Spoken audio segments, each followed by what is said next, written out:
One criticism that has been leveled against me many times over the years, 10, 15 years, about my idea of how to heal from trauma is that my concepts that I've laid out are too intellectual. They're too mental, that I put too much emphasis on the mental part of healing, on the intellectual part. And the criticism is, they say, that actually healing from trauma has to happen in the body, because so much of the traumatic process, the process of being traumatized, the traumatization process, does happen physically within the body. And that any good process of healing from trauma has to take into account healing the body. And somebody recently told me a story about this thing called somatic experiencing. They were saying, they used it as an example. I haven't read much about it. I've read some. It all seemed to make sense to me. It seemed good. But what they said was, they used zebras as an example. I don't know who came up with this idea. Maybe it was the guy Peter Levine who talks about this, but I don't know. I heard it secondhand.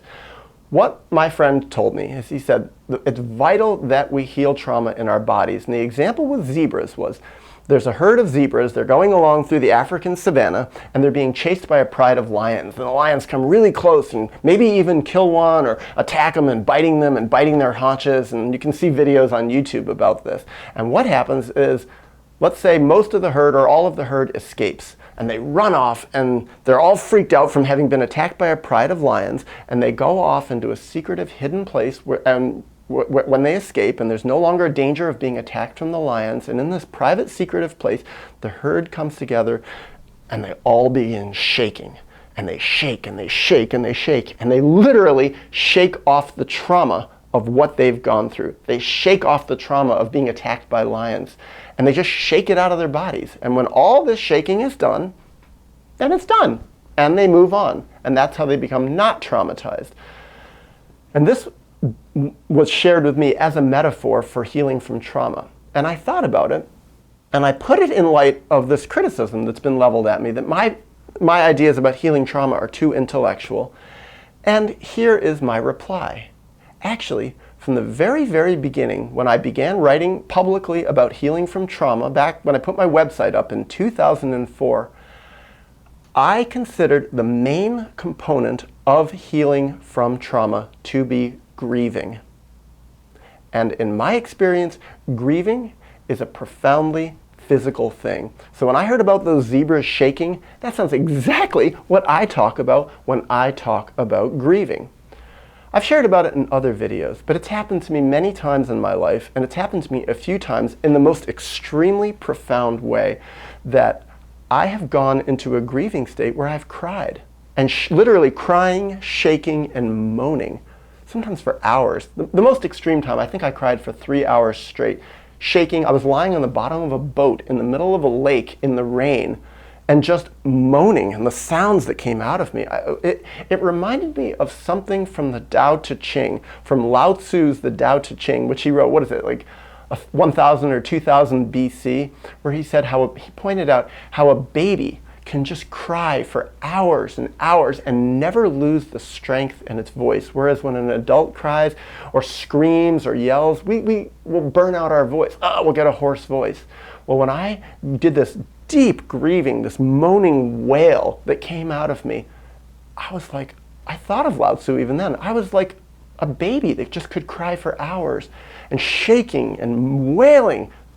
And it was profoundly healing, and I knew it as it was going on. It was so amazing.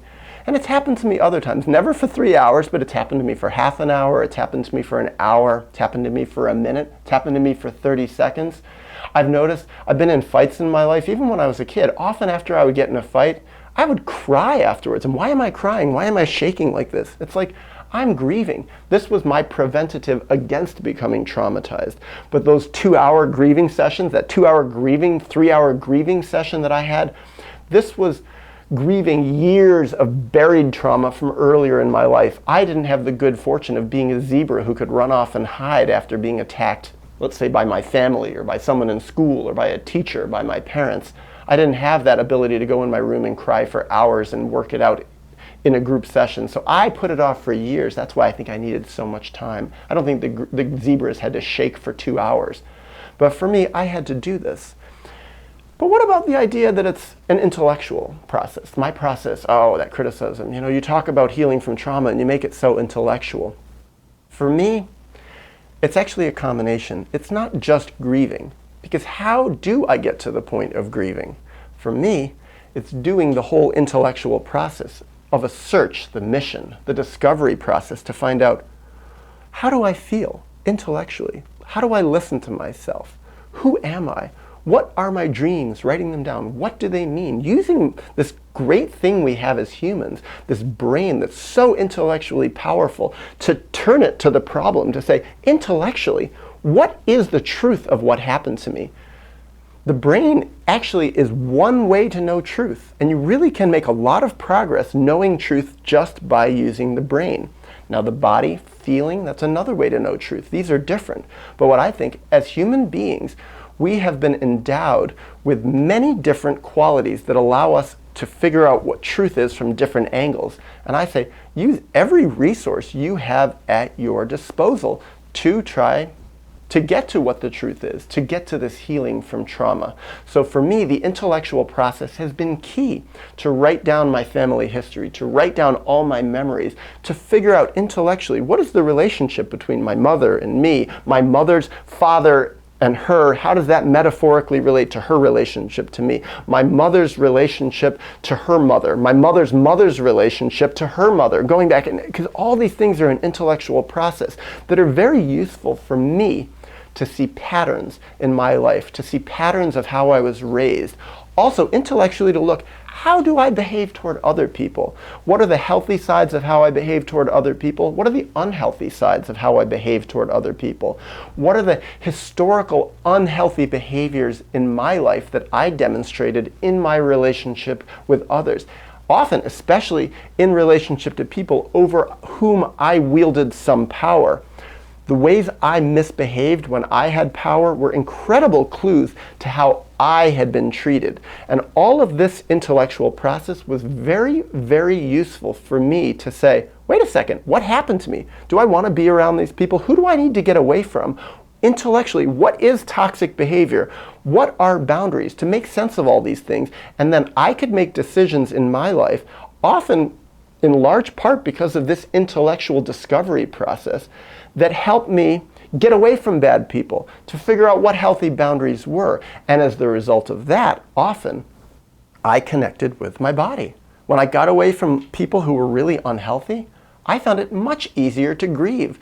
So for me, this grieving process, this shaking process, shaking off the trauma, literally shaking it out of my body, because really, that's what it felt like. And in hindsight, that's actually what it has been. It really was connected to the intellectual process. If I hadn't done that intellectual process, I wouldn't have been able to grieve nearly as easily. The intellectual process was me part of peeling the onion, looking inside myself, peeling the layers back in myself, having the intellectual courage to really be honest with myself and say, who am I? What is the good and what is the bad? Again, that working in tandem with feeling what was going on in my body, and ultimately doing that, shaking it off to heal from it.